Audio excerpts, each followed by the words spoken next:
Hello friends, मैं हूँ सी ए सचिन जायसवाल।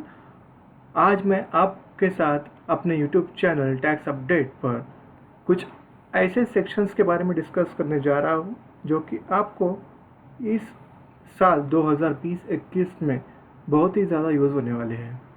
दोस्तों, यह सेक्शन है इनकम टैक्स के सेक्शंस 115 BAA और 115 BAB। ये सेक्शंस गवर्नमेंट ने इंट्रोड्यूस किए थे the taxation and amendment law ordinance 2019 में। ये सेक्शंस पर्टिकुलरली गवर्नमेंट ने लाए थे अपने इकोनॉमी को बूस्ट अप करने के लिए।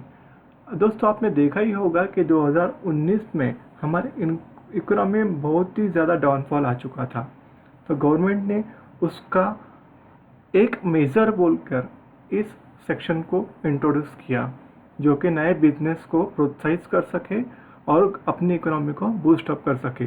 आइए देखते हैं ये दो सेक्शन के बारे में डिटेल में। यहाँ पर मैंने दो सेक्शंस का कंपैरिजन बनाया है। आप देखेंगे कि ऊपर हेडिंग दी गई है 115 BAA और 115 BAB के बारे में। दोस्तों, देखते हैं हम एप्लीकेबिलिटी।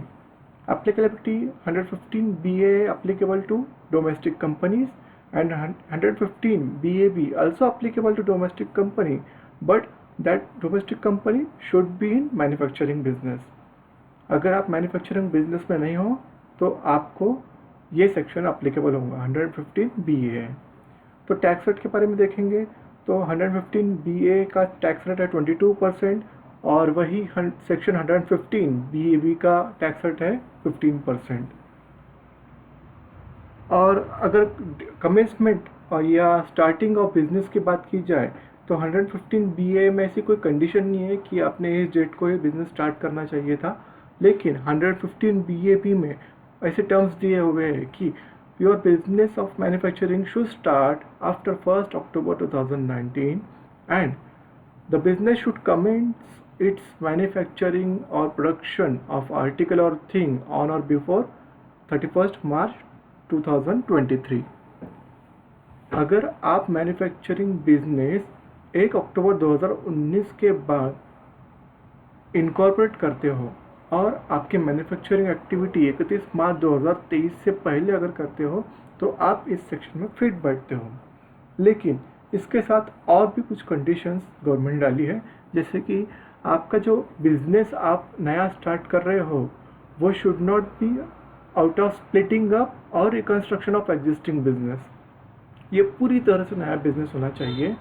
इसमें जो प्लांट एंड मशीनरी यूज़ होनी चाहिए वो नई प्लांट एंड मशीनरी होनी चाहिए, लेकिन गवर्नमेंट ने इसमें ऐसा क्लॉज डाला है कि अगर आप आउट ऑफ इंडिया से कुछ मशीनरी इंडिया में इंपोर्ट कर रहे हो for the purpose of this business, so this machinery if used in outside India, not in relation to your business, but this machinery is put to India for the purpose of your business, then this machinery will be considered as new plant and machinery, even though it is being used outside India, but when you bought to in India for the purpose of your business, it is new for your business।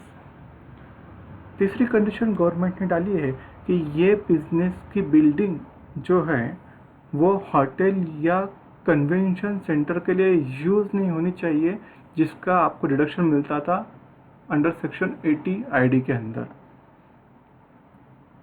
और ये section के अंदर कुछ ऐसे specified business दिए हैं जिसको 115 BAB applicable नहीं होगा।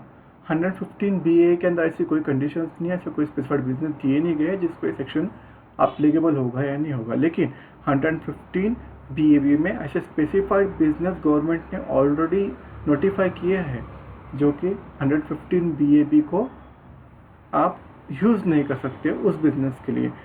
तो वो बिजनेस है development of computer software in any form और in any media, mining business, conversion of marble block or similar item into slab, bottling of gas into cylinder, printing of books or production of cinematographic film or any other business as may be notified by the central government। So ऐसे 5 business अभी तक government ने notify किए हैं, और इसके अलावा अगर कुछ आप गवर्नमेंट को लगता है कि इसमें और कुछ ऐसे रिस्ट्रिक्शन डालने चाहिए 115 BAB में, तो वो डाल सकते हैं। अब हम देखेंगे कि ये दो सेक्शन में कुछ सिमिलरिटी भी है। जैसे गवर्नमेंट ने दोनों सेक्शन में कॉमन ऐसी चीज़ें रखी है, कॉमन ऐसे कंडीशंस रखी है जो कि आपको फॉलो करने हैं। अगर आपने इस कंडीशंस को फॉलो नहीं किए तो आप इन दोनों सेक्शन में कंसेशनल रेट ऑफ टैक्स का बेनिफिट नहीं ले सकते। तो वो कंडीशंस है deduction not available under different sections of income tax act. So मैं आपको बताने जा रहा हूँ कुछ ऐसे सेक्शंस जिसमें आपको, अगर आप कंसेशनल रेट ऑफ टैक्स 22% हो या 15% हो, 115 BAA हो या 115 BAB हो, दोनों में आपको एक कॉमन कंडीशन दिए हुए हैं। अगर आप ये सेक्शन का डिडक्शन या एग्जम्पशन छोड़ रहे हो तो आप उस सेक्शन का कंसेशनल रेट ले सकते हो। सो वो सेक्शन है section 10AA special provision for newly established unit in says, Section 32 subsection 1 clause II, which is for additional depreciation of 20% for power generation, distribution and transmission business. Section 32AD investment in new plant machinery in notified backward area in certain state. Section 33AB tea development account, coffee development account and rubber development account. Section 33ABA site restoration fund. Section 35 subsection 1 subsection 2AA subsection BA and clause of this section II, III. Section 35AD reduction in respect of expenditure on specified business. Section 35CCC expenditure on agriculture extension business. And Section 35CCD expenditure on skill development of project. इसके साथ आपको chapter 6A under heading C के जो reduction in respect of certain incomes रहते हैं which are section 80 IA to 80 RRB, आपको in section में जो भी इन सेक्शन के बीच में जो भी सेक्शंस आते हैं इसमें आपको कोई भी डिडक्शन नहीं मिलेगा। आपको पूरा चैप्टर 6A हेडिंग C पूरी तरह से छोड़ना पड़ेगा, इसके आपको कोई भी डिडक्शन नहीं मिलेंगे एक्सेप्ट वन सेक्शन जो कि गवर्नमेंट ने दिया है कि 80JJAA जो न्यू एम्प्लॉय के रिलेटेड सेक्शन है जिसका आपको डिडक्शन मिलता है वो आपको इसमें मिल जाएगा। Except this section no other section from the range of 80 IA to 80 RRB will not be given if you opt for the concessional rate of tax scheme. Another condition brought in this section are brought forward loss of business as well as depreciation. Both will not be allowed under this section. And the loss referred above, that is business loss or depreciation loss, which is come from previous year or previous to previous year, the same will be disallowed and given full and will be considered as given full effect and no further deduction of such loss shall be allowed in subsequent year. मतलब आपने अगर कोई loss, आपके business में अगर कोई loss है तो आप उसे कैरी फॉरवर्ड करते हो नेक्स्ट ईयर में, और अगर आप इस सेक्शन को अगर अप्लाई कर रहे हो तो आप इस लॉस का सेट ऑफ बोलकर क्लेम नहीं कर सकते आपके इनकम के अगेंस्ट में। और अगर आपने एक बार इस सेक्शन को अप्लाई कर लिया तो आपका जो ब्रॉट फॉरवर्ड लॉस है वो नल एंड वॉइड हो जाएगा, उसका कोई आपको डिडक्शन वगैरह कुछ नहीं मिलेगा। और एक इसके अंदर क्लॉज है, अगर आपको इस दोनों सेक्शन एक्सरसाइज करने हैं या दोनों सेक्शन के एक कंडीशन है कि अगर आप इससे ऑप्ट करना चाहते हो तो आपका रिटर्न जो है within due date file होना चाहिए as per due date specified under section 139 subsection 1, and once this option exercise you cannot be subsequently withdrawn from the same or in any other previous year. आपने अगर ये section या 115 BAA बोलो या 115 BAB बोलो, किसी में से कोई भी कंसेशनल रेट ऑफ टैक्स आपने अगर एक्सेप्ट किया है आपने एक बार अप्लाई कर लिया अपने रिटर्न फाइल करते वक्त, तो आप उस साल में या किसी अगले सालों में दूसरी स्कीम ऑप्ट नहीं कर सकते या स्कीम से बाहर आप नहीं जा सकते। दोस्तों 115 BAB में और कुछ कंडीशंस या और कुछ नए टैक्स रेट्स दिए हैं जो कि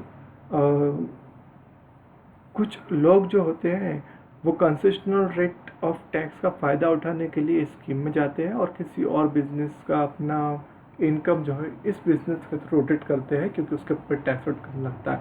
इसलिए गवर्नमेंट ने जब सेक्शन बनाया उसी वक्त इसमें स्पेसिफिकली मेंशन कर दिया, जैसे कि इस सेक्शन में दिया गया है कि अगर आप मैन्युफैक्चरिंग एक्टिविटी के अलावा कोई अदर ट्रेडिंग एक्टिविटी इसमें करते हो तो आपको इस 115 BAB का 15% का जो टैक्स रेट है वो नहीं मिलेगा। इस पे आपको डायरेक्टली 22% का टैक्स आपको भरना पड़ेगा। शॉर्ट टर्म कैपिटल गेन जो भी होगा आपको इस कंपनी के अंदर, which is short term capital gain on non depreciable asset और on which depreciation is not charge under income tax act, उसके ऊपर भी आपको 22% का टैक्स लगेगा, ना कि कंसेशनल रेट ऑफ 15%। ये जो कंडीशन मैं आपको बोल रहा हूँ वो 115 BAB के है। दोस्तों और एक इसमें सेक्शन गवर्नमेंट क्लॉज इंट्रोड्यूस किया है सेक्शन के अंदर, जो कि क्लॉज 6 है। उसमें गवर्नमेंट ने बताया है कि अगर आप ये कंपनी के साथ कोई बिजनेस कनेक्शन ऐसा क्रिएट हुआ है, जैसे कि कोई पर्सन है जो कि इस कंपनी के साथ कोई ऐसा ट्रांजेक्शन कर रहा है जो कि रिलेटेड पार्टी है और कंपनी का कंसेशनल टैक्स रेट 15% उसके इनकम पर लगना चाहिए, इसलिए वो ट्रांजैक्शन जो है वो इस कंपनी के थ्रू रोटेट कर रहा है, तो उस टाइम AO ट्रांसफ़र प्राइसिंग का सेक्शन उसके ऊपर अप्लाई कर उसके ऊपर मैक्सिमम रेट ऑफ टैक्स उसको लगाएगा जो कि 30% है। उस इनकम के ऊपर स्पेसिफिकली वो 30% टैक्स लगाएगा और वो चार्जेबल होंगी उस पर्सन के हाथ में जो उसे इस बिज़नेस के थ्रू रोटेट कर रहा है। सो ये गवर्नमेंट ने इसमें ऑलरेडी दिया है। और दोस्तों अगर आपको यह स्कीम ऑप्ट करनी है तो गवर्नमेंट ने अपने एक नोटिफिकेशन के ज़रिए 2 फॉर्म इशू किए हैं, जो कि आपको इसको ऑनलाइन अपलोड करना है कि मैं 115 BA ऑप्ट कर रहा हूँ, तो आपको फॉर्म भरना है 10 IC अंडर रूल 21A। और अगर आप 115 BA भी ऑप्ट कर रहे हो तो आपको फॉर्म भरना है 10 ID, जो कि आपको इसे भी ऑनलाइन ही अपलोड करना है डिजिटल सिग्नेचर के साथ। सो दोस्तों ये सेक्शन यहीं पर ख़त्म होते हैं। अगर आपको अच्छे लगे तो लाइक कीजिए, शेयर कीजिए, और आपको मुझसे कोई नया सेक्शन डिस्कस कराना है तो आप डिस्क्रिप्शन बॉक्स में नीचे मुझे बताइए कि मुझे आपके साथ कौन सा सेक्शन डिस्कस करना है, और मैं आपको अगले वीडियो में उस सेक्शन के बारे में डिटेल डिस्कशन करूँगा। सो थैंक यू दोस्तों मेरा वीडियो सुनने के लिए। Thank you very much. Subscribe करना ना भूलिए। धन्यवाद।